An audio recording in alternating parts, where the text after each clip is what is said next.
سامعین سے گزارش ہے کہ ایلیکوینٹ ادب اور ایلیکوینٹ ادب ایکسٹراس میں جتنے بھی مشہور تاریخی ناولز اور فکشنل ناولز کمپلیٹ ہو چکے ہیں اس کا مطالعہ ہمارے پلے لسٹ سیکشن میں کریں اور زیادہ سے زیادہ شیئر کرنے کی کوشش کریں، اور ہم سے رابطہ کرنے کے لیے فیس بک اور ٹویٹر پر فالو کریں۔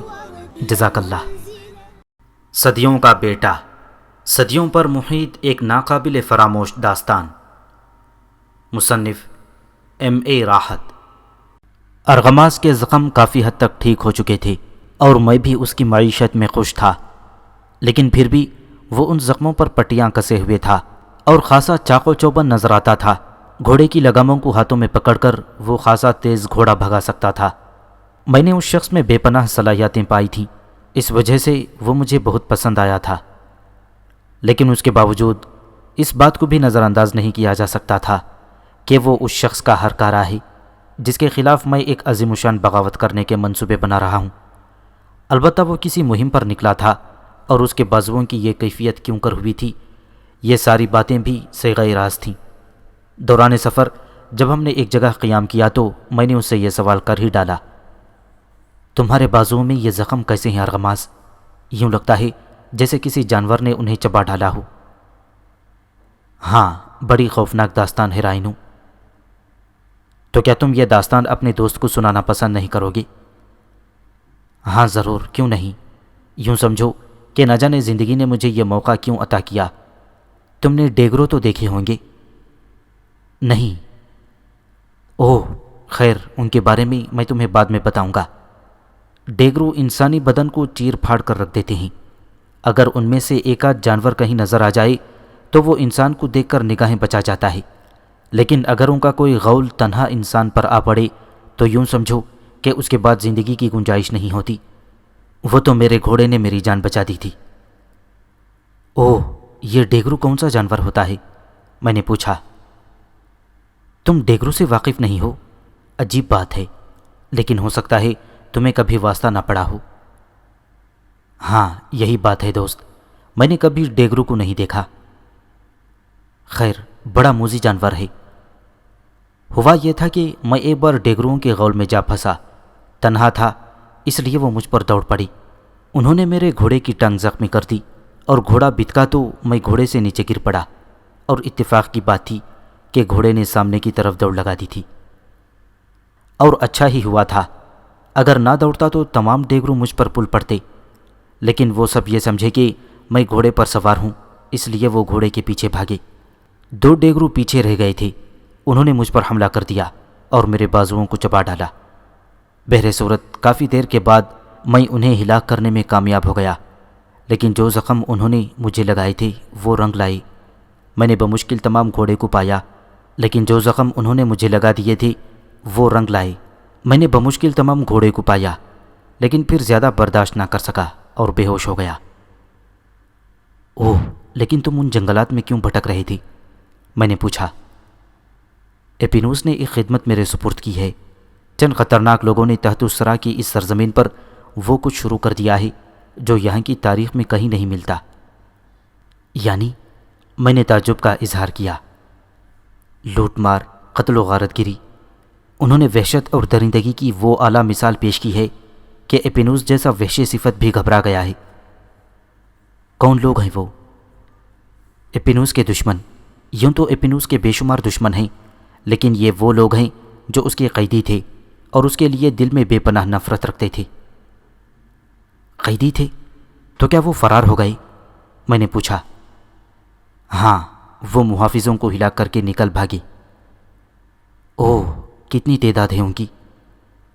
ہزاروں، اور وہ یکجا ہو گئے ہیں، ورنہ اتنے مضبوط نہ ہوتے۔ لیکن وہ کہاں پوشیدہ ہیں؟ یہی تو پتہ نہیں چل سکا، اور ہمارے محکمے کو اسی کام پر مامور کیا گیا ہے، لیکن اب تک یہ پتہ نہ چل سکا کہ اتنی بڑی تعداد کہاں روپوش ہے۔ تعجب کی بات ہے، کیا تم اس سلسلے میں کوئی پتہ چلا سکے؟ میں نے پوچھا۔ نہیں، بہرحال دلچسپ کام ہے۔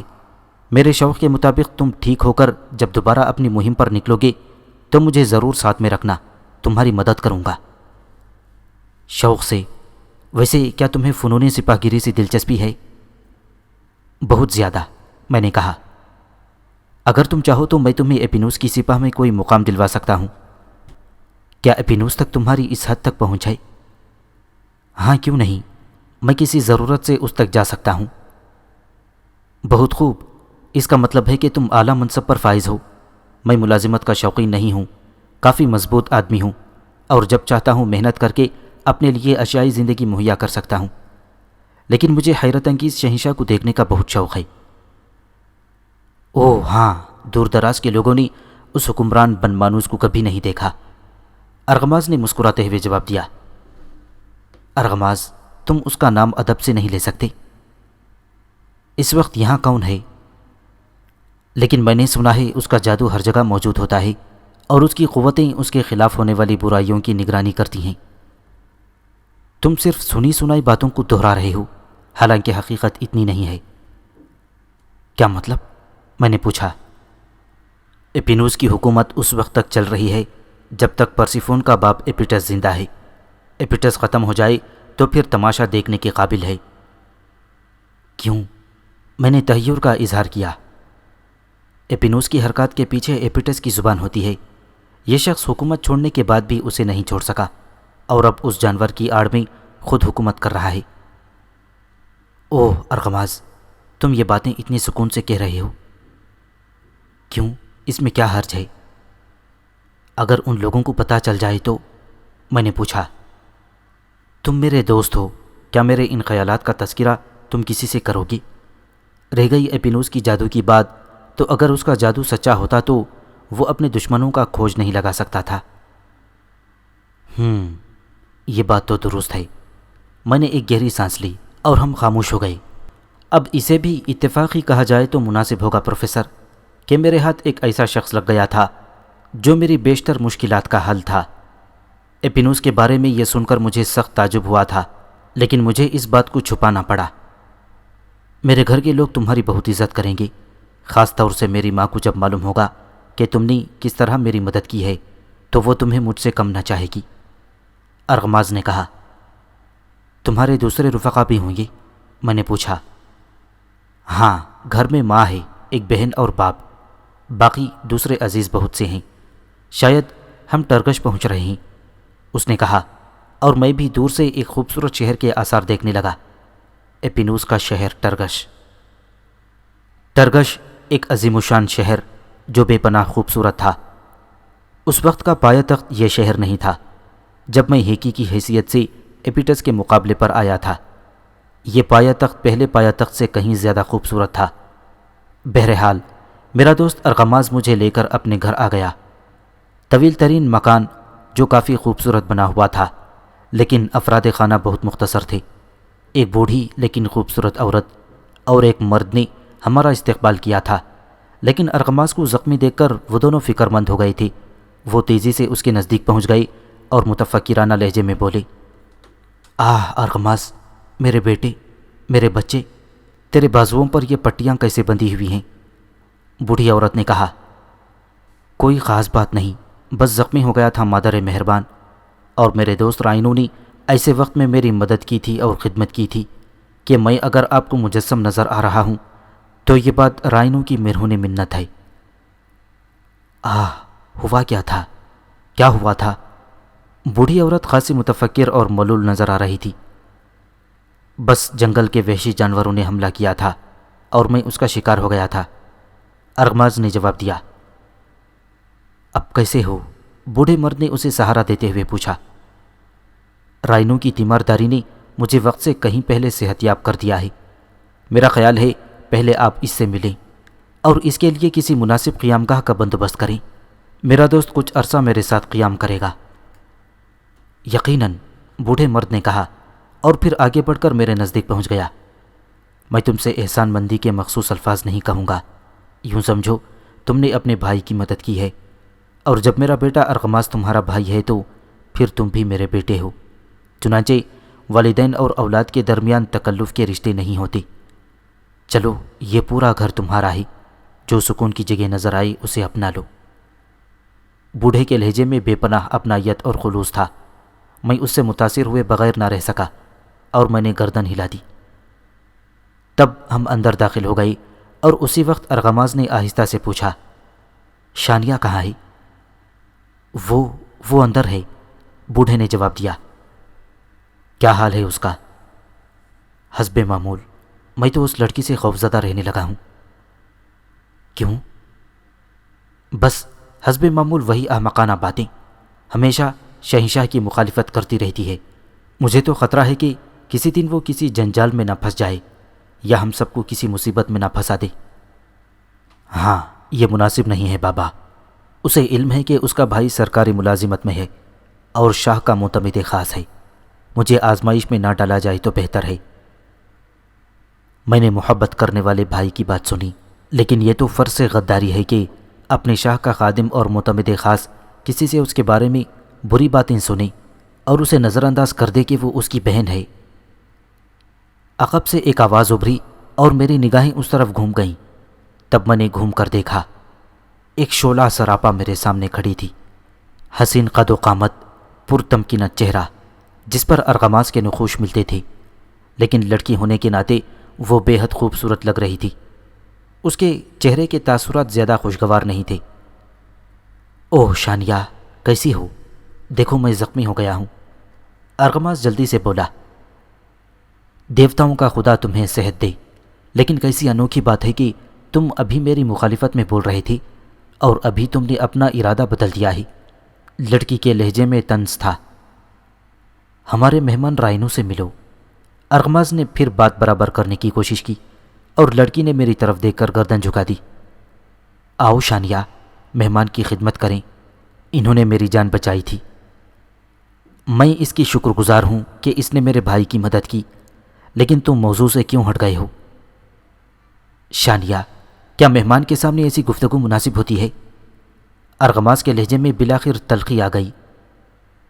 میرا تذکرہ بھی شاید مہمانوں کے سامنے ہی ہوا تھا۔ تم آج بھی اپنے ارادے پر اٹل ہو؟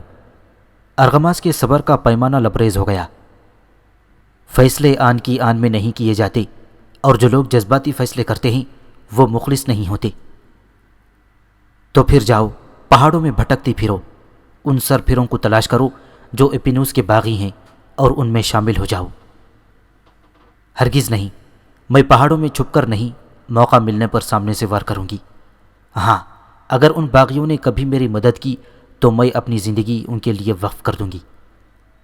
لڑکی پر اعتماد لہجے میں بولی اور میرے کان کھڑے ہو گئے۔ تم لوگوں میں تو ازلی بہر ہے۔ شانیہ، تمہیں معلوم ہے کہ تمہارا بھائی زخمی ہے، بجائے اس کے کہ تم اس سے اس کے زخموں کی تفصیل پوچھو تم اس سے لڑنے لگیں۔ کیا یہ مناسب بات ہے؟ بوڑھی عورت نے کہا۔ مجھے افسوس ہے مادر مہربان، میں اپنے بھائی ارغماس کو اپنی زندگی دے سکتی ہوں، لیکن اپنے نظریات نہیں۔ تو اندر چلو، بیٹھو تو صحیح، بیٹھ کر گفتگو کرو، بوڑھے نے کہا۔ ہاں، اس بد اخلاقی کے لیے میں معافی کی خواستگار ہوں، لڑکی نے کہا، اور سب اندر چلے گئے۔ ارغماس کا چہرہ سرخ ہو رہا تھا۔ ہمارے درمیان کون سا نظریاتی اختلاف ہے؟ نوجوان ارغماس نے پوچھا۔ بنیادی، میں تو اپنے بھائی ہونے کی حیثیت سے یہ چاہتی ہوں کہ تم اپینوس کے باغیوں میں شامل ہوتے اور اس کی سرکوبی کے لیے کام کرتے۔ اس کے برعکس تم اس کے وفاداروں میں ہو۔ اپینوس سے تمہیں کیا اختلاف ہے؟ وہی جو ہر محب وطن کو ہو سکتا ہے۔ وہ جانور ہے، جنگلوں میں سینا کو بھی کرنے والا ایک گوریلا، اور تم اب اس جانور کے غلام ہو۔ کیا یہ انسانی پستی کی اس ذات کی توہین نہیں ہے کہ وہ جانور کا تابع ہو گیا ہے؟ لڑکی نے زہریلے لہجے میں کہا۔ لیکن وہ ایپیٹس کا نواسا ہے اور پرسیفون کا بیٹا، وہ اس تخت کا جائز حقدار ہے اور تحت الثری کے قانون کے مطابق بارہا خود کو اس کا اہل ثابت کر چکا ہے۔ یہ انسان کے خلاف ایک سازش ہے، شانیہ نے کہا۔ آخر کیوں؟ ارغماس نے پوچھا۔ اسے ایک انسان نے اپنے چھینے ہوئے وقار کی بحالی کے لیے ترتیب دی ہے۔ وہ جنگ کر سکتا ہے، سوچ نہیں سکتا، بول نہیں سکتا، اس کی آواز میں کوئی اور بولتا ہے۔ اور تمہاری یہ معلومات ہمارے خاندان کی تباہی ہے، ارغماس نے کہا۔ بس یہی بنیادی اختلاف ہے مجھے تم سے۔ میں چاہتی ہوں انسان اگر برا ہو تو اپنی برائیوں سے مخلص ہو، اچھا ہو تو ہر برائی کے خلاف آواز اٹھائے، اس میں کوئی ایک صفت ہونی چاہیے. تمہاری طرح خاندان کی زندگی کے خوف سے حق گوئی سے انحراف نہیں. شانیہ نے کہا اور ارغماز غصے سے تلملانے لگا. اب بتاؤ یار، کب تک اس سرپھری لڑکی کی حفاظت کرتے رہیں گے؟ اس نے کہا. افسوس تم لوگوں نے بلا وجہ خود کو محافظ سمجھ رکھا ہے. میں کسی کی پناہ میں نہیں ہوں. میں خود مختار ہوں اور وقت کا انتظار کر رہی ہوں. اگر یہ خیالات اپینوس کو، ارغماز نے کہنا چاہا لیکن شانیہ نے درمیان میں اس کی بات کاٹ دی. اپینوس کو نہیں، اس کا نام لو. شانیہ، اس بوڑھے آدمی نے سرزنش کی. میں منافقت کی زندگی نہیں بسر کر سکتی، لڑکی نے کہا اور اٹھ کر تیزی سے باہر نکل گئی. کمرے میں خاموشی ہو گئی. سب کے چہرے دھواں ہو رہے تھے. بوڑھی عورت اور مرد کبھی کبھی خوفزدہ نگاہوں سے میری شکل دیکھ لیتے تھے. تب میں نے کہا، آپ لوگ میری موجودگی کو محسوس نہ کریں. ارغماز جانتا ہے کہ میں ایک آوارہ گرد ہوں اور تحت الثری کی حکومت اور اس کے مسائل سے مجھے کوئی دلچسپی نہیں. وہ شدت پسند ہے اور خوامخواہ اس کے ذہن پر اپینوس کے خلاف نفرت بیٹھ گئی ہے. بوڑھے نے ہنستے ہوئے کہا. اور یہ نفرت بالآخر ایک دن ہمارے خاندان کو تباہ کر دے گی. ارغماز نے کہا. میں کوشش کرتا ہوں کہ اسے باہر کے لوگوں میں نہ بیٹھنے دوں اور اس کے خیالات دوسروں تک نہ پہنچنے دوں. آپ کب تک یہ کوشش کرتے رہیں گے بابا؟ اس کے ذہن کو آپ بدل نہیں سکتے. ہاں، میں اس کے ذہن کو بدل نہیں سکتا، بوڑھے نے کہا. ٹھیک ہے، پھر تباہی کا انتظار کریں، ارغماز نے کہا اور منہ بنا کر خاموش ہو گیا. پھر میری طرف دیکھ کر بولا. وقت کافی ہو گیا ہے رائنو، میرا خیال ہے تم آرام کر لو. میں تھوڑی دیر کے لیے جاؤں گا، اپنی واپسی کی اطلاع دینا ہوگی. میں نے پرخلوص انداز میں گردن ہلائی.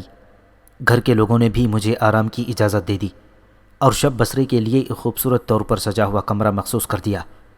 میں نے ان لوگوں کا شکر ادا کیا اور آرام کے لیے لیٹ گیا. تنہائی میں میرا ذہن لڑکی کے بارے میں سوچنے لگا. میری ایک ساتھی اور ہمنوا تو یہی مل گئی. لڑکی ضدی اور شدت پسند تھی. اس کے انداز سے صاف اظہار ہوتا تھا. بہرحال اس سے گفتگو کی جا سکتی تھی اور ضرور اس کا موقع ملے گا. میں نے آنکھیں بند کر لیں اور پھر میں کافی دیر کے بعد جاگا. ارغماز واپس آ گیا تھا. کھانے پر اس کی دوبارہ ملاقات ہوئی. اب اس کا مزاج ٹھیک تھا. شانیہ بھی موجود تھی لیکن خاموش، اس لیے چہرے پر سنجیدگی چھائی ہوئی تھی. اب کیا ارادہ ہے رائنو؟ اگر سفر کی تھکن دور ہو گئی ہو تو ٹرگش کی سیر کرو گی؟ ارغماز نے پوچھا. ہاں، میں ٹرگش دیکھنے کا بے حد خواہش مند ہوں، میں نے کہا. تم نے کبھی اپینوس کو دیکھا ہے؟ دفتن شانیہ نے پوچھا. اس کے انداز میں ہلکا سا طنز تھا. سوال براہ راست مجھ سے کیا گیا تھا، اس لیے میں نے اس کی طرف دیکھا. وہ میری جانب بھی دیکھ رہی تھی. نہیں، کبھی نہیں، میں نے کہا. کیوں؟ کیا تمہارا تعلق تحت الثری سے نہیں ہے؟ ظاہر ہے یہیں سے ہے. کیا تم نے تقدیر کا کوئی ایسا مالک دیکھا ہے جس کے بدن پر لمبے لمبے بال ہوں اور جو بول بھی نہ سکے؟ نہیں، میں نے نہیں دیکھا. ٹرگش میں آ کر دیکھو گی. اپنے شہنشاہ کو ضرور دیکھنا، تمہیں بے حد خوشی ہوگی. رائنو، تمہیں عورت کے پاگل پن سے واسطہ پڑا ہے کبھی؟ ارغماز نے تلملاتے ہوئے پوچھا اور اس بار میں نے اسے دیکھا. میں نے عموماً زندگی جنگلوں اور آبادیوں سے دور گزاری ہے، اس لیے بہت سی چیزوں سے ناواقف ہوں، میں نے کہا. خوش نصیب ہو میرے دوست. رائنو، اگر تم عورتوں کے درمیان رہتے تو ان کی حماقتیں تم سے تمہاری آدھی صلاحیتیں چھین لیتیں. یہ وہ مخلوق ہے جو سوچتی کم اور بولتی زیادہ ہے. اب میری بہن کو ہی لے لو، جسے خوبصورت شکل تو مل گئی ہے لیکن عقل اسے چھو کر بھی نہیں گئی اور وہ صرف طنزیہ لہجے میں گفتگو کرنا جانتی ہے. اور ٹرگش کے مرد صرف غلامی کے قائل ہیں، وہ نفرت سے بولی. میں تمہیں آخری بار اطلاع دے رہا ہوں شانیہ کہ خود کو سنبھال لو، ورنہ میں ایک سرکاری فرض شناس کی حیثیت سے تمہیں گرفتار کر کے شہنشاہ اپینوس کے سامنے پیش کر دوں گا اور اس کے بعد ذمہ دار نہ ہوں گا. دل کی گہرائیوں سے اس بات کی خواہش مند ہوں. اس طرح ممکن ہے یہاں کے بزدل بھائیوں کی غیرت جاگ اٹھے. کیا مطلب ہے اس بات کا؟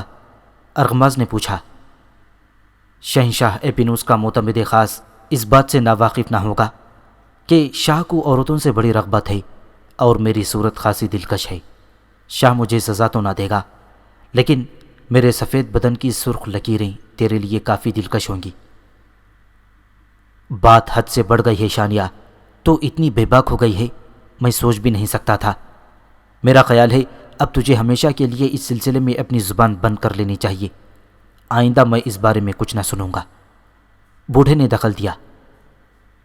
صرف ایک بات کہہ دو بابا، میں خاموش ہو جاؤں گی۔ وہ کیا؟ بوڑھے نے پوچھا۔ میں جھوٹ نہیں بول رہی ہوں۔ جھوٹ ہو یا سچ، تجھے کون اس کے پاس لے جا رہا ہے؟ لیکن میں جاننا چاہتی ہوں۔ آخر کیوں؟ اس لیے کہ میری سرزمین کی بہت سی لڑکیوں کے ساتھ یہی وحشیانہ سلوک ہوا ہے۔ کیا صرف اس لیے کہ ان کا کوئی محافظ باپ یا بھائی نہیں تھے؟ ہوتا بھی تو کیا کر لیتا، بوڑھے نے کہا، لیکن اس کے چہرے پر عجیب سے تاثرات تھے۔ یوں لگتا تھا جیسے لڑکی کے اس سوال سے اسے ذہنی اذیت پہنچائی ہے۔ وہ اس سے نگاہیں چرا رہا تھا۔ اگر یہ بات ہے بابا، تو میں اس سرزمین کی ہر لڑکی اپنا تحفظ کھو بیٹھے گی۔ میرا خیال ہے اس زمین سے یہ رشتوں کا خاتمہ ہو جانا چاہیے۔ نہ کوئی کسی کا باپ، نہ کوئی کسی کا بھائی۔ یہ رشتے تحفظ کے، غیرت کے رشتے ہوتے ہیں۔ اگر یہ بات نہ ہو تو پھر ہر لڑکی آزاد۔ چنانچہ میں جو کہتی ہوں کرتی ہوں۔ مجھے کرنے دیا جائے۔ سوچ لیا جائے کہ شہنشاہ نے مجھے دیکھ لیا ہے اور آپ لوگ بے بس ہیں۔ شانیہ، بوڑھا چیخ پڑا، صرف کہہ دیں بابا کہ میں غلط کہہ رہی ہوں۔ آپ نہیں جانتے، ایلا کے پورے بدن پر خراشیں تھیں اور ان خراشوں میں خون جمع ہوا تھا۔ اس کے بدن سے جگہ جگہ سے بھورے بال چپکے ہوئے تھے۔ تو اسے بھول نہیں سکتی؟ بھول جاتی بابا، لیکن یہ بات ذہن سے نہیں نکلتی کہ میرا بھائی اس کا شریک کار ہے۔ ان معاملوں میں تو اس کا شریک کار نہیں ہوں۔ ارغماس چیخ پڑا۔ یہ تو کوئی بات نہ ہوئی۔ اس کی درندگی کے مختلف شعبے ہیں، ان میں سے ایک شعبہ تمہارے پاس ہے۔ میں کیا کروں بابا، میں کیا کروں؟ ارغماس کے انداز میں ہیجان تھا۔ میں تمہیں ایک اچھا مشورہ دوں گا میرے بھائی، یقین کرو تمہارے لیے اس سے عمدہ مشورہ اور کوئی نہیں ہو سکتا۔ شانیہ نے کہا۔ بتاؤ میں کیا کروں؟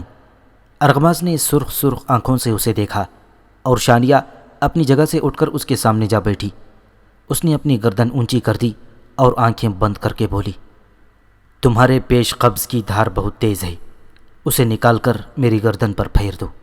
جن لڑکیوں کے باپ اور بھائی زندہ ہیں، انہیں اپنی بہنوں اور بیٹیوں کے ساتھ یہی سلوک کرنا چاہیے۔ اس میں ہی ان کی نجات ہے، ورنہ پھر بیٹیاں کیا کریں؟ مجھے جواب دو میرے بھائی، ان بہنوں اور بیٹیوں کو کیا کرنا چاہیے؟ تیرا بھائی کیا کر سکتا ہے شانیہ؟ بول، تیرا بھائی کیا کر سکتا ہے؟ مجھے جواب دے۔ ارغماس جذباتی ہو گیا۔ ارے شہنشاہ ایپینوس کے اہم لوگوں میں اتنے بزدل لوگ بھی ہیں، تب تو لوگ خواہ مخواہ اس سے اتنا ڈرتے ہیں۔ شانیہ نے کہا، جتنا چاہو ذلیل کر لو، لیکن مجھے بتاؤ اگر تمہارے ذہن میں یہ خیالات ہیں تو میں کیا کر سکتا ہوں؟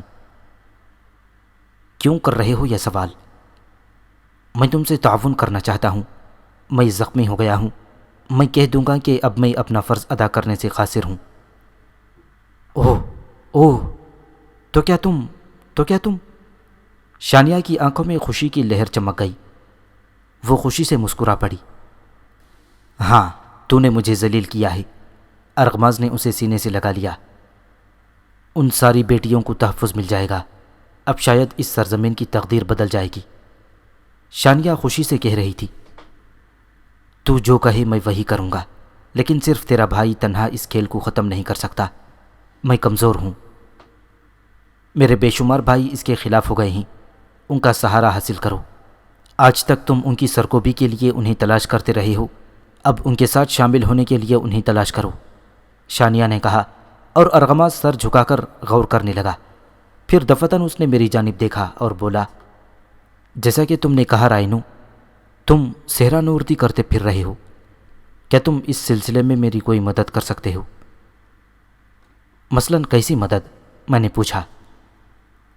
تمہارے ذہن میں کوئی ایسا خیال ہے کہ وہ لوگ جو ایپینوس کے باغی ہیں کس علاقے میں ہو سکتے ہیں، اور کیا تمہیں اس قسم کی باتوں سے واسطہ نہیں پڑا؟ میں نے گہری نظروں سے ان کی طرف دیکھا۔ اگر میں چاہتا تو فوری طور پر انہیں اپنے بارے میں بتا سکتا تھا، لیکن بہر صورت تھوڑا سا وقت تو ضرور درکار تھا۔ میں دیکھنا چاہتا تھا کہ ارغماس شانیہ کی وجہ سے تو متاثر نہیں ہوا۔ کیا وہ خلوص دل سے باغیوں کے ساتھ شامل ہونے کو تیار ہے، یا صرف وقتی طور پر اس کے ذہن میں یہ جذبہ ہوگا؟ اگر وہ باغیوں کا ساتھ دینے کو تیار ہے تو پھر اس کا باغیوں کو تلاش کرنا بے مقصد اور بے سود ہوگا، کیونکہ اس کے لیے میں ہی کافی تھا۔ میں نے اس سے معذوری ظاہر کی اور کہا کہ میں اس سلسلے میں اس کی کوئی مدد نہیں کر سکتا، تاہم اگر تم چاہو تو میں تمہارے ساتھ صحرا نوردگی کر سکتا ہوں۔ اوہ، اگر تم میرے ساتھی بن جاؤ تو اس سے اچھی کیا بات ہے، ارغماز نے کہا۔ لیکن میرے دوست، میں تمہیں ایک اور عمدہ ترکیب بتا سکتا ہوں جو نہایت مناسب بھی ہوگی۔ وہ کیا؟ سبھی میری جانب دیکھنے لگے۔ تم جس طرح ایپینوس کے خصوصی محکمے کے آدمی ہو اور تمہارے سپرد ان لوگوں کی تلاش ہے، تو کیوں نہ ایسا کرو کہ تم اس حیثیت سے انہیں تلاش کرنے کے لیے سرکاری مراعات حاصل کرو اور انہیں تلاش اپنے مقصد کے تحت کرو، میں نے کہا، اور ارغماس خوشی سے اچھل پڑا۔ ہاں، ترکیب تو بے حد شاندار ہے، بلا شبہ ایسا تو بآسانی ہو سکتا ہے۔ تم پھر ایسا ہی کرو، میں نے کہا۔ شانیہ مسکراتی نگاہوں سے مجھے دیکھ رہی تھی، پھر اس نے گردن ہلاتے ہوئے کہا، لیکن رائنو، تعجب کی بات ہے کہ تم ذہنی طور پر نہ تو ان لوگوں کے خلاف معلوم ہوتے ہو جو بغاوت کرنے والے ہیں، اور نہ ایپینوس کے، جس وحشی درندے نے ہم سب کو تنگ کر رکھا ہے۔ گویا تم اپنے آپ کو اس طرح الگ ثابت کر رہے ہو جیسے تحت الثری سے تمہارا کوئی تعلق نہیں۔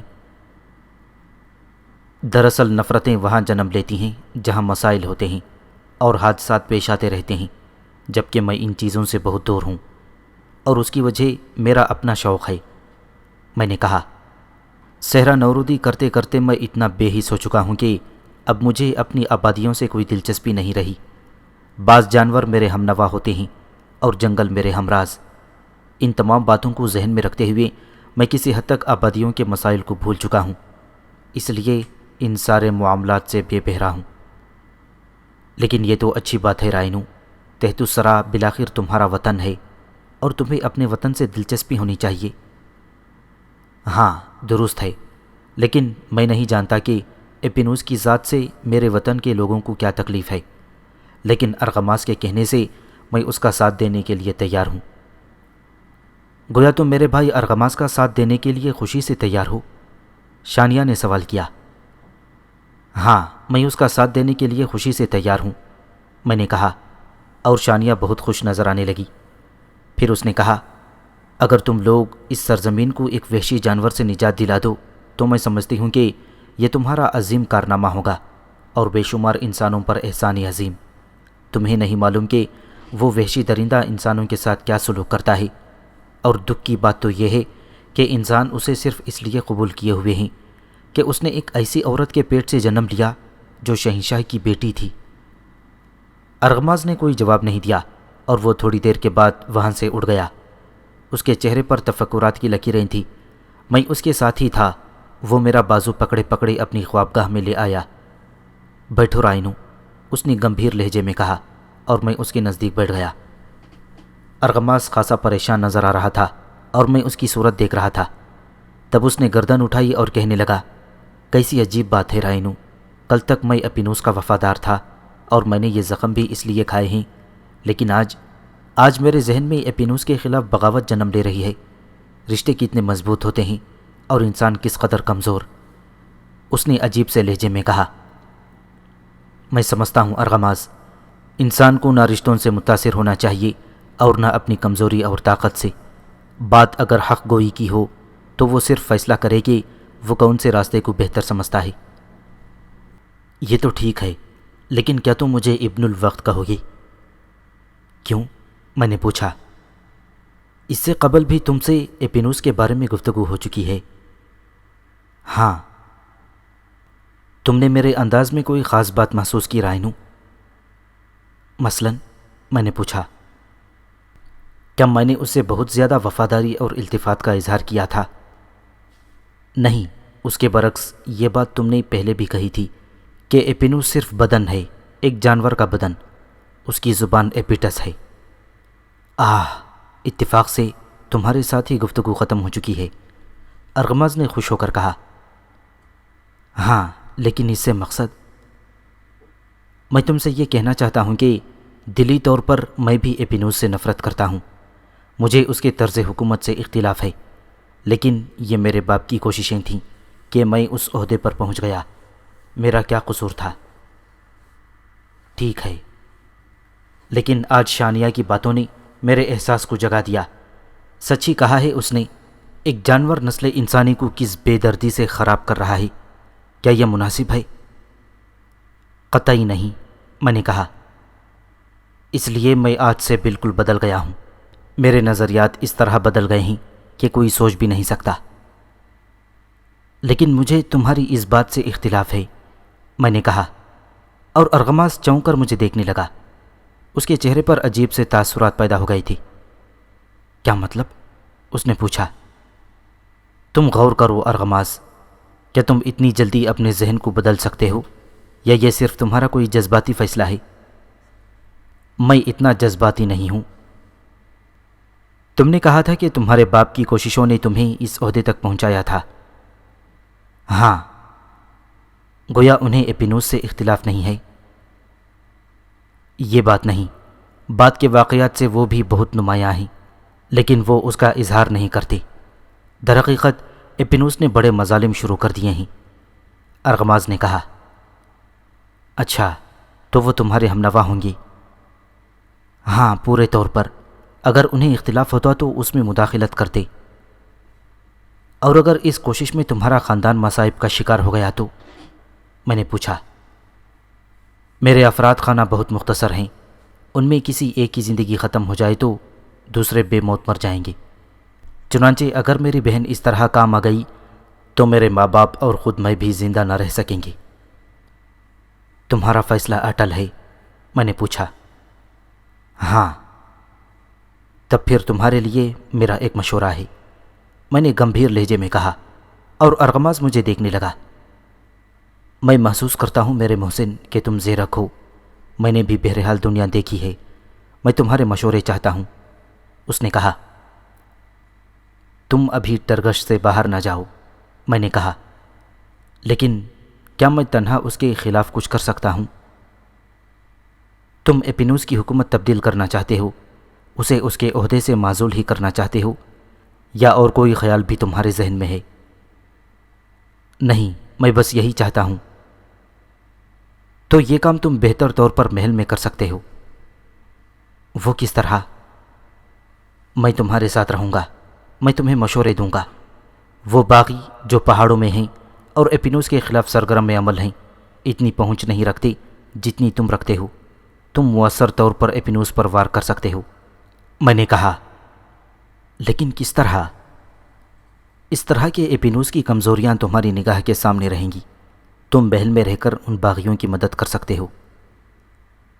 وہ کیسے؟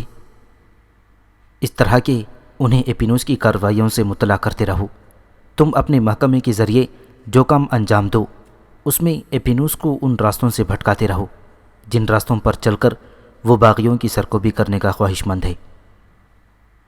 اوہ، لیکن باغیوں سے رابطہ؟ میرا مطلب ہے کہ ان سے رابطہ کس طرح قائم ہوگا؟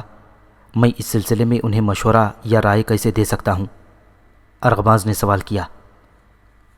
اس کے لیے بھی کوشش کر لی جائے گی، اور یہ بات کی بات ہے، اگر میں اور تم مل کر یہ کوشش کریں تو بہر صورت یہ کام اتنا زیادہ مشکل نہ ہوگا، میں نے کہا۔ میں نہیں سمجھ سکتا کہ اس کام میں آسانی کس طرح ہوگی۔ تم یقین کرو میرے دوست، میرے عزیز رائنو، کہ میں ان کی تلاش میں کافی وقت ضائع کر چکا ہوں۔ یہ دوسری بات ہے کہ اس وقت میرے نظریات دوسرے تھے اور اب دوسرے ہیں۔ کوئی بھی مشکل کام نہیں ہوتا ارغماز، بشرطے کہ اس کے لیے مخلصانہ کوشش کی جائے۔ تمہارے نظریات بدلے ہوئے ہیں اور یہ نظریات کسی دوسرے جذبے کے حامل ہیں۔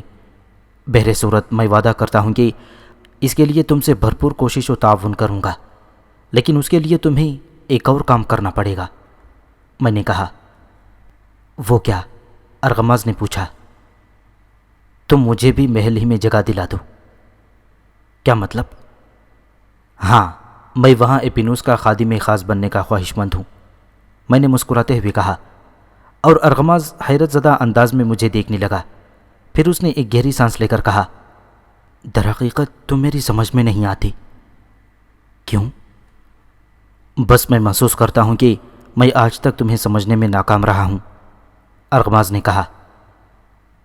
بہرحال ان باتوں کو چھوڑو، تم مجھے سمجھ کر کرو گے بھی کیا؟ لیکن اگر تمہیں میری نیت پر شک ہے تو میں کچھ نہیں کر سکتا، اور اگر ایسا نہیں کہ تم بھروسہ کر لو کہ میں ہر طرح سے تمہارا دوست، تمہارا خیر خواہ ثابت ہوں گا، تمہیں میری ذات سے کوئی الجھن نہ ہوگی۔ مجھے یقین ہے میرے دوست، مجھے تم پر بھروسہ ہے رائنو، میں تمہارے لیے ہر وہ کام کروں گا جو تمہاری خواہش ہوگی۔ کیا محل میں تم میرے لیے جگہ نکال سکتے ہو؟ میں نے پوچھا۔ ہاں، کیوں نہیں؟ کیا یہ مشکل تو نہ ہوگا؟ نہیں رائنو، میں خود بھی اس قسم کے اختیارات رکھتا ہوں۔ میں تمہیں ایپینوس کے خصوصی محافظوں میں جگہ دلوا سکتا ہوں، اور اس بات پر کسی کو اعتراض نہ ہوگا، کیونکہ تقریروں کا محکمہ میرے ہی سپرد ہے۔ اس سے عمدہ اور کیا ہو سکتا ہے ارغماز؟ میرا جہاں تک خیال ہے تم مجھے ایپینوس کے خصوصی محافظوں میں جگہ دلا دو۔ ٹھیک ہے، تم میرے ساتھ چلنا، ارغماز نے کہا، اور میں نے گردن ہلا دی۔ اس کے بعد آرام کا وقت آ گیا۔ دن اور رات کا کوئی مسئلہ ہی نہیں تھا، جس کو جب تھکن محسوس ہوتی آرام کر لیتا، یا فرصت کے اوقات جب بھی مہیا ہوتے اسے آرام کے لمحات تصور کر لیا جاتا۔ سو میں بھی ارغماز سے اجازت لے کر اٹھ گیا۔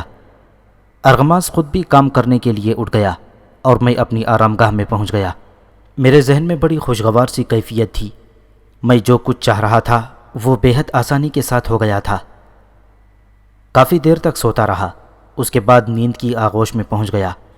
نہ جانے کب آنکھ کھلی، اس کے بعد بستر سے اٹھنے کو دل نہ چاہا، اور میں نماز کے بارے میں سوچتا رہا۔ اگر وہ یہ بات سنتا تو نہ جانے کتنا خوش ہوتا۔ اب مجھے اس وقت کا انتظار تھا جب میں محل میں پہنچ جاتا۔ وقت گزرنے میں بھلا دیر کہاں لگتی ہے۔ میرے دوست ارغماز نے مجھے تیار ہونے کو کہا، اور میں شاہی محل میں جانے کے لیے تیار ہو گیا۔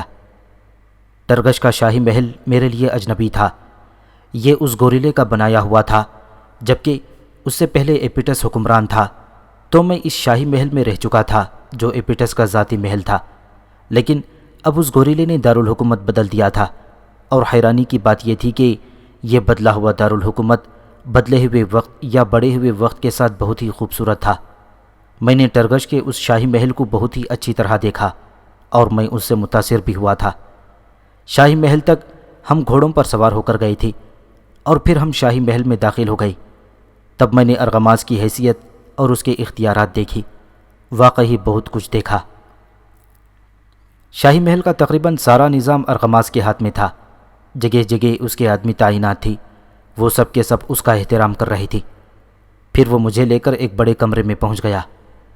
یہ کمرہ دیکھنے میں کسی دفتر سے مشابہ نظر آتا تھا، اور شاہی محل ہی کا کمرہ تھا۔ پھر میں نے ارغماز کو ایک تخت پر بیٹھے دیکھا، اور میں نے محسوس کر لیا کہ یہ ارغماز ہی کا دفتر ہے۔ یہاں ارغماز نے کچھ لوگوں کو طلب کیا۔ اس نے مجھ سے درخواست کی تھی کہ میں خود کو خادم ہی سمجھوں، تاکہ دوسرے لوگ میری بڑی ہوئی حیثیت پر کوئی تنقید نہ کر سکیں۔ سو میں نے ایسا ہی کیا۔ پھر اس نے کچھ لوگوں سے کہا، یہ شخص ایپینوس کے لیے خصوصی محافظوں میں سے ہے، نہایت قابل اعتماد اور قابل بھروسہ شخص، اور یہ ایپینوس کے کمرہ خاص پر پہرا دے گا۔ لوگوں کو بھلا میری حیثیت پر کیا شک و شبہ ہو سکتا تھا، کیونکہ بات ارغماز کی تھی۔ لوگوں نے خلوص دل سے میری اس حیثیت کو تسلیم کر لیا، اور انہوں نے مجھے مقامی محافظوں کا ایک لباس پہنا دیا، جسے پہن کر میں نے ہتھیار ہاتھ میں لیا اور ایپینوس کے کمرہ خاص پر جانے کے لیے تیار ہو گیا۔ اور پروفیسر، میری شکل و صورت بے شک بدلی ہوئی تھی، لیکن مجھ میں جو شخصیت چھپی ہوئی تھی وہ اس لباس میں بھی عیان تھی، اور میں خصوصی طور پر اس کا استعمال بھی کر رہا تھا۔ پھر آرام کا وقت ہو گیا، اور میں نے دیکھا کہ قد آور گوریلا جو پہلے سے زیادہ قد آور ہو گیا تھا، محافظوں کی فوج میں گھرا ہوا کمرہ خاص کی طرف جا رہا تھا۔ واقعی اس میں ایک شہنشاہ کا مکمل وقار تھا۔ ایپینوس کی شخصیت اور اس کی جسامت پہلے سے کافی زیادہ بڑھ گئی تھی۔ پروقار انداز میں چلتا ہوا وہ اپنی خوابگاہ میں داخل ہو گیا۔ میں اس کے محافظ کی حیثیت سے اس کی خوابگاہ کے دروازے کے باہر کھڑا ہوا تھا۔ باقی محافظ اسے اپنی جگہ پہنچانے کے بعد منتشر ہو گئی تھی۔ تب میں نے ایک اور شخصیت کو دیکھا اور اسے دیکھ کر مجھے عجیب سا احساس ہوا۔ یہ ایپیٹس تھا، بوڑھا ایپیٹس، جو اب بھی اچھا خاصا جوان تھا۔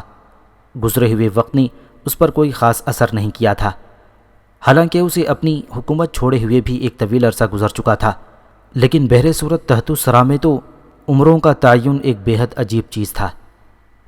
وہ اندر داخل ہوا اور میں نے اپنی خصوصی توجہ اندر کی طرف منتقل کر دی۔ میں کھلے دروازے کے نزدیک ہو گیا۔ میری مکمل توجہ اندر ہونے والی گفتگو کی جانب تھی۔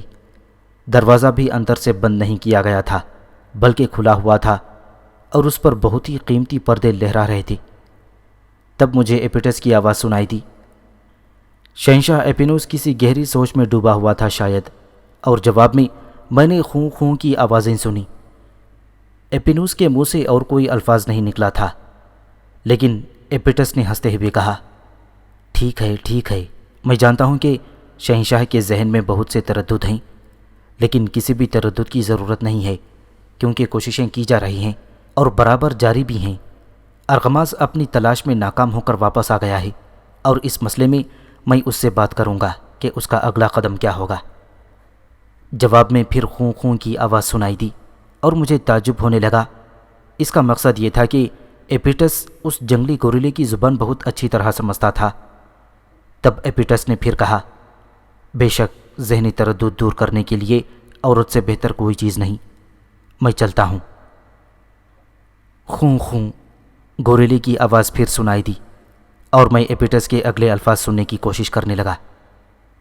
اچھا بھیجتا ہوں، میں اب جاتا ہوں، تم آرام کرو۔ پھر وہ کمرے سے باہر نکل آیا۔ میں دروازے سے فوراً ہٹ گیا تھا اور ایک کونے میں اس انداز میں جا کھڑا ہوا تھا جیسے میں نے کوئی بات سنی ہی نہ ہو اور نہ ہی کوئی توجہ دی ہو۔ بہرحال یہ میری چالاکی تھی اور کچھ نہیں۔ ایپیٹس مجھ پر توجہ دیے بغیر ایک جانب چلا گیا اور میں ایپیٹس کے بارے میں غور کرنے لگا۔ درحقیقت یہ شخص بے حد چالاک تھا۔ اس نے سارا بندوبست سنبھالا ہوا تھا اور اپنے جال میں اس گوریلے کو بھی پھنسایا ہوا تھا۔ کافی دیر تک خاموشی رہی۔ اس کے بعد میں نے ایک اور منظر دیکھا۔ یہ بہت ہی حسین لڑکیاں تھیں، اچھے لباسوں میں مزین۔ وہ ایپینوس کی خوابگاہ کی جانب آ رہی تھیں اور پھر وہ اندر داخل ہو گئیں۔ ان کے نقرئی قہقہے کمرے میں گونج رہے تھے۔ شاید وہ ایپینوس کو شراب پلا رہی تھیں اور پھر ایپینوس کی خونخوار قراہٹیں سنائی دینے لگیں۔ وہ شاید کسی پر بگڑ رہا تھا۔ بہرحال بات میری سمجھ میں نہیں آئی۔ ایپینوس کی غراہٹوں میں ان لڑکیوں کی چیخیں اور کراہیں بھی شامل تھیں۔ بڑا بے ہنگم شور تھا۔ سانسوں کی غراہٹیں اور لڑکیوں کی چیخیں ایک عجیب سا ہنگامہ پیدا کر رہی تھیں۔ پھر وہ سب بری طرح چیختی ہوئی باہر نکل گئیں۔ ان کے لباس نچے ہوئے تھے اور جسموں پر جگہ جگہ خون نظر آ رہا تھا۔ شاید ایپینوس نے انہیں بری طرح زود و کوب کیا تھا۔ بہرحال جسمانی طور پر انہیں اذیت کا شکار بنایا گیا تھا اور میں حیران تھا۔ ایک وقت میں 5-6 خادماؤں کے ساتھ عجیب و غریب سلوک۔ میں نے ان لڑکیوں کے چہروں کی جانب دیکھا۔ ان کے چہرے زرد ہو رہے تھے۔ چند ساعت کے بعد ایپینوس بھی نمودار ہوا۔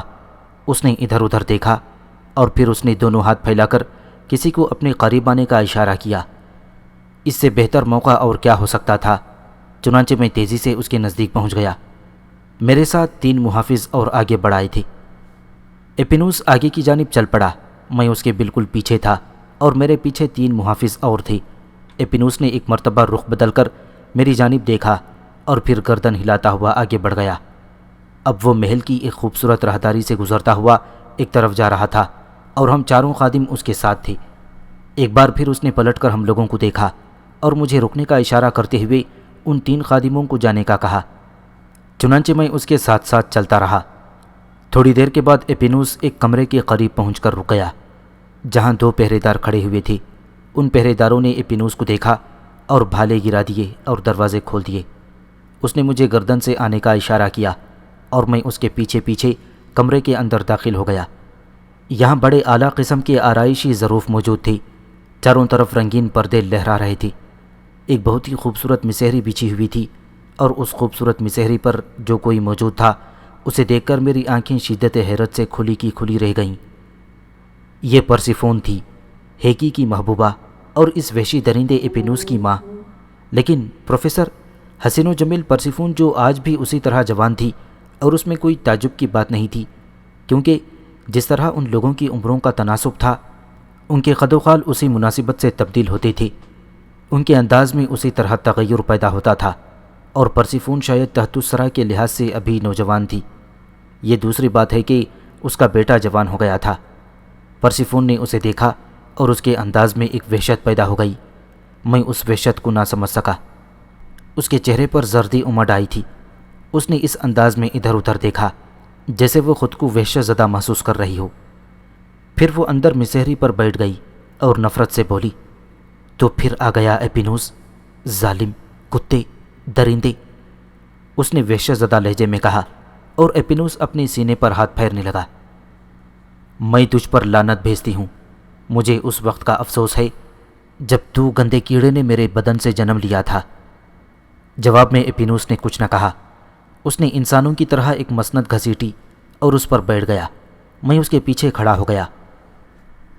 تو بھی دیکھ رہا ہے وحشی غلام، درندے، کیا تجھ سے یہ نہیں ہو سکتا کہ تو اسے نکال کر باہر کر دے؟ اس نے میری جانب دیکھا اور میں نے گردن جھکا دی۔ ہاں، میں جانتی ہوں تو کیا کہنا چاہتا ہے کہ تو صرف ایک غلام ہے، تیری اپنی کیا حیثیت ہے۔ اگر تو مجھے اس شخص سے نجات دلا سکے تو میں وعدہ کرتی ہوں کہ تجھے وہ حیثیت دوں گی جس کا تو تصور بھی نہیں کر سکتا۔ اپنا یہ چوڑا بھالا اس کے سینے میں اتار دے، اتار دے، میں کہتی ہوں اتار دے۔ تو اسے قتل کر دے، میں کہتی ہوں اسے قتل کر دے۔ پرسیفون وحشیانہ انداز میں بولے جا رہی تھی، اور ایک بار ایپینوس نے گردن گھما کر میری طرف دیکھا۔ اس کی سرخ سرخ آنکھوں میں خوفناک چمک تھی۔ میں لرزنے کی اداکاری کرتے ہوئے کئی قدم پیچھے ہٹ گیا اور ایپینوس مطمئن ہو گیا۔ پرسیفون خوفزدہ نگاہوں سے کبھی مجھے دیکھ رہی تھی اور کبھی اسے۔ تو آخر کس ارادے سے آیا ہے؟ دیکھ، میں تیری ماں ہوں، رشتے بہت بڑی حیثیت رکھتے ہیں، تو نے میرے پیٹ سے جنم لیا ہے۔ جواب میں ایپینوس نے قریب رکھا ہوا گلدان زمین پر دے مارا، گویا وہ پرسیفون کی اس بات سے نفرت کا اظہار کر رہا تھا۔ پھر ایپینوس نے میری جانب دیکھا اور ہاتھ سے اشارہ کرتے ہوئے مجھے دروازہ بند کرنے کو کہا۔ میں نے دروازہ بند کر دیا اور خود وہیں رہا۔ دروازے سے باہر جانے کی کوشش میں نے خود نہیں کی تھی۔ میں دیکھنا چاہتا تھا کہ پرسیفون اتنی خوفزدہ کیوں ہے، اور کیا قصہ ہے پرسیفون کس عذاب میں گرفتار ہے۔ چنانچہ میں وہیں کھڑا رہا۔ ایپینوس نے ایک بار میری جانب دیکھا اور پھر اس طرح گردن گھما لی جسے اسے میری موجودگی کی پرواہ نہ ہو۔ تب اس نے ایک جانب اشارہ کیا۔ میں نے اس طرف دیکھا، وہاں شراب کے برتن رکھے ہوئے تھے۔ پرسیفون خوفزدہ ہونٹوں پر زبان پھیرتی رہی۔ پھر اس نے گمبھیر لہجے میں پوچھا، نہیں، میں تجھے شراب نہیں پلاؤں گی، میں تیری ماں ہوں، تو میرے رشتے کو بھول گیا ہے، لیکن میں نہیں۔ اور ایپینوس کھڑا ہو گیا۔ وہ خونخوار انداز میں آگے بڑھ رہا تھا، اور پھر اس نے اپنے وحشی پنجے میں پرسیفون کے لباس کو پکڑ لیا، اور پرسیفون اٹھ کھڑی ہوئی۔ اس کا تقریباً سارا لباس اتر گیا تھا۔ ذلیل، کتے، کمینے، اس نے روحان سے لہجے میں کہا، لیکن ایپینوس نے اسے زور سے دھکا دیا اور وہ دور جا گری۔ تب پرسیفون فوراً اپنی جگہ سے کراتی ہوئی اٹھی۔ اس کی آنکھوں سے آنسو بہہ رہے تھے، لیکن آخرکار شراب کا سامان اسے لے کر آنا ہی پڑا۔ وہ کراہتی ہوئی شراب کا سامان لے آئی۔ ایپینوس اس کرسی پر بیٹھ گیا تھا۔ تب پرسیفون نے شراب پیالے میں انڈیلی اور اس کے سامنے بڑھا دی۔ ایپینوس نے شراب حلق میں انڈیلنا شروع کر دی۔ مجھے شدید حیرت ہو رہی تھی۔ پرسیفون اب بھی رو رہی تھی۔ آہ غلام کوزال، آہ، گزرے ہوئے وقت تو نے میرے ساتھ بڑا شدید دھوکہ کیا ہے۔ میں اس شخص کی بد دعائیں اپنے ساتھ رکھتی ہوں جس کے ساتھ میں نے بے وفائی کی تھی، اور بلا شبہ وہ اس قابل نہ تھا کہ اس سے بے وفائی کی جاتی۔ آہ میرے محبوب، میرے ہیکی، میں نے تیرے ساتھ بہت برا سلوک کیا، اور اس کے نتیجے میں مجھے یہ سزا مل رہی ہے۔ کاش میں اس جنگلی بھیڑیے کو جنم نہ دیتی، لیکن مجھے کیا معلوم تھا کہ یہ درندہ ہی رہے گا اور میرے ساتھ یہ سب کچھ ہوگا۔ آہ ایپیٹس، کاش کاش تو کبھی میرے بارے میں بھی سوچتا۔ یہ سب کچھ تیری تعاون سے ہوا ہے، میرے باپ، میرے منحوس باپ۔ پرسیفون روتی رہی اور ایپینوس اس کے آنسوؤں اور سسکیوں سے لاپرواہ شراب نوشی میں مصروف رہا۔ دفتن اس نے اپنے ہاتھ سے پیمانہ پھینک دیا اور سراہی اٹھا کر منہ سے لگا لی، گویا اسے اس انداز میں پینا پسند نہیں تھا، اور پھر وہ سیر ہو گیا۔ آہ میں ناتواں ہوں ایپینوس، میں تیری ماں ہوں، تو نے میرے بدن سے جنم لیا ہے، لیکن تو ان باتوں کو کیا سمجھے گا؟ تو انسان کہاں ہے؟ گوریلا آگے بڑھا اور اس نے پرسیفون کے شانے پر ہاتھ رکھ دیا۔ نہیں، ہرگز نہیں، وہی وحشت خیز سلوک کہ میرے ساتھ جو تو آج تک کرتا رہا ہے، اس نے کہا، اور گوریلا غرانے لگا، اور پھر اس نے پرسیفون کو پکڑ لیا۔ وہ اسے بری طرح نوچ رہا تھا، اور پھر چند ساعت کے بعد اس نے پرسیفون کا بقیہ لباس چیندی چیندی کر دیا۔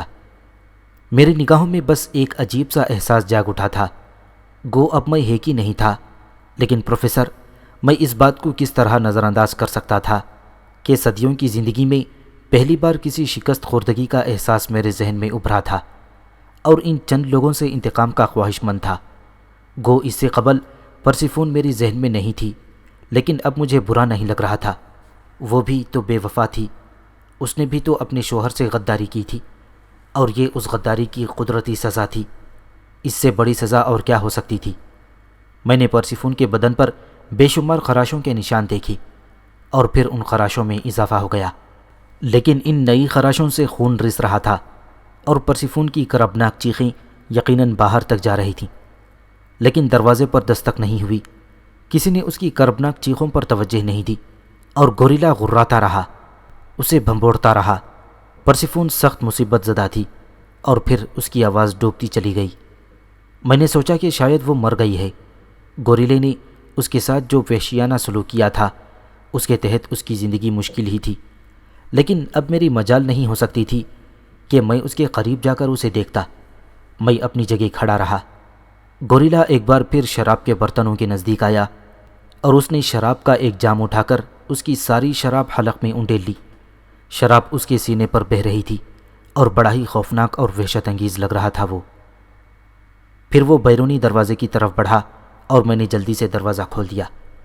گوریلے نے میری طرف توجہ نہیں دی، وہ سیدھا نکلا چلا گیا، اور ایک بار پھر وہ اپنی خوابگاہ میں پہنچ گیا تھا، گویا اب وہ آرام کرنا چاہتا تھا۔ میں نے باہر سے دروازہ بند کر لیا اور دوسرے محافظوں کے ساتھ کھڑا ہو گیا۔ کہاں گیا تھا وہ؟ ایک محافظ نے پوچھا۔ یہ بتانا کیا ضروری ہے؟ میں نے پوچھا۔ تمہارے خیال میں ہمیں معلوم نہیں ہے، اس نے مسکرا کر کہا۔ پھر مجھ سے کیوں پوچھ رہے ہو؟ میں نے بھی مسکرا کر کہا۔ تم کہاں تھی؟ اندر ہی تھا، بڑا ہی وحشی جانور ہے۔ تم شہنشاہ کے بارے میں ایسا کہہ رہے ہو؟ شہنشاہ؟ سپاہی نے ہنس کر کہا۔ ہاں، ہے تو وہ شہنشاہ ہی۔ کیوں، تمہیں اختلاف ہے؟ میں نے پوچھا۔ یار، اگر تم پہرے داری میں نہیں ہو تو محل کے معاملات میں بھی کورے ہی ہو کیا؟ ہاں، میں باہر کی فوجوں میں تھا، محل کے معاملات سے ناواقف ہوں، میں نے معصومیت سے کہا۔ اوہ، یہ بات ہے، مگر اب تو تماشا دیکھ لیا۔ ہاں، اور حیرت انگیز تماشا ہے۔ یہاں تو تم تماشے ہی دیکھتے رہو گے۔ شاہ ایپیٹس نے جو جال بچھایا ہے اس کا کوئی جواب نہیں ہے۔ کیا مطلب؟ تم کیا سمجھتے ہو گوریلا کوئی ذی ہوش جانور ہے؟ تو پھر وہ صرف گوریلا ہے، خصوصی صلاحیتوں کا مالک ایک جانور، اس سے زیادہ اس کی حیثیت کچھ نہیں ہے۔ لیکن حکومت کون کرتا ہے؟ میں نے پوچھا۔ وہی جسے کرنا چاہیے، یعنی شاہ ایپیٹس۔ دراصل گہری کہانی ہے، سپاہی بہت باتونی معلوم ہوتا تھا۔ میرے دوست، کیا تم مجھے یہ کہانی سناؤ گے نہیں؟ مجھے تفصیل جاننے کا بے حد شوق ہے، اور تمہاری بات پر حیرت بھی۔ میں نے کہا۔ حیرت کیوں ہے؟ تم کہتے ہو کہ وہ خصوصی صلاحیتوں کا مالک ایک گوریلا ہے، لیکن میں آج تک یہی سنتا رہا ہوں کہ وہ ایک باہوش شہنشاہ ہے جو بڑی عمدگی سے حکومت کرتا رہا ہے۔ گو تحت الثری کی تاریخ میں ایک حیرت انگیز واقعہ ہے، لیکن پھر اسے حیرت انگیز کیوں نہیں کہہ سکتے کہ بہرحال گوریلا نے ایک عورت کے پیٹ سے جنم لیا ہے۔ اس کے علاوہ میں نے جو اس کی حرکات دیکھی ہیں ان سے یہی اندازہ ہوتا ہے کہ وہ کافی سمجھدار ہے۔